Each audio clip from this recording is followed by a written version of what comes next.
कल रात ब्रश किया था या ऐसे ही सो गए? अगर नहीं किया ना तो ये कहानी सुनिए। एक राज्य हुआ करता था जिसका नाम था दंत राज्य। बहुत सारे दांत मिलजुल कर रहते थे। कोई बहुत पतला था जिसे इंसाइजर्स कहते थे, कोई मोटा था पर बहुत अच्छा काम करता था जिसे लोग मोलर्स कहते थे, कोई बहुत सुंदर था जिसे कैनाइन्स कहा जाता था और कोई बीच वाला था जिसे प्री मोलर्स बोलते थे। ये सारे दांत बहुत ही आराम से खेलते थे, खाते थे, सो जाते थे।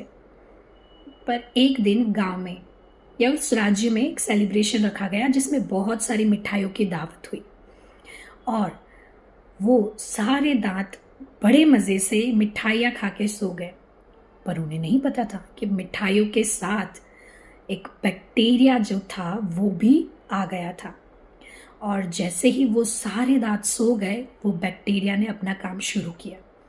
उसने बस दांतों की ऊपरी परत पे जाके अटैक किया, जिसे कि इनेमल कहते हैं। और जैसे ही उसने अटैक करना शुरू किया, एसिड प्रोड्यूस हुआ और उस एसिड ने इनेमल में छोटे छोटे छेद कर दिए।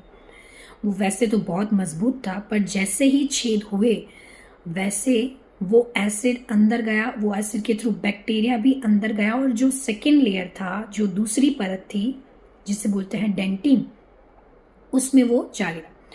और वो डेंटिन में पाइप जैसा स्ट्रक्चर होता है। वो डेंटिन के पाइप्स जिसे बोलते हैं डेंटाइनल ट्यूब्यूल्स, उसमें भी जा पहुंचा।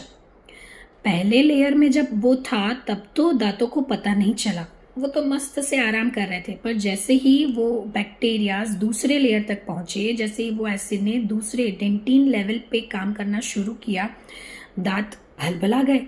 उनको तो भारी सेंसिटिविटी हुई, पर फिर भी उन्होंने कुछ नहीं किया, कोई ट्रीटमेंट ना ली, कोई डेंटिस्ट से रेफरल नहीं लिया।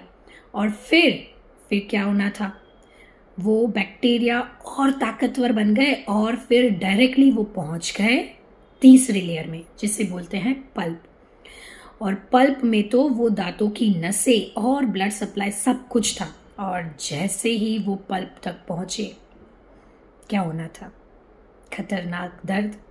और वो दर्द सहते रहे, सहते रहे, सहते रहे। आप भी ये दर्द सहन कर रहे हो क्या? झांक जाओ, अभी भी टाइम है।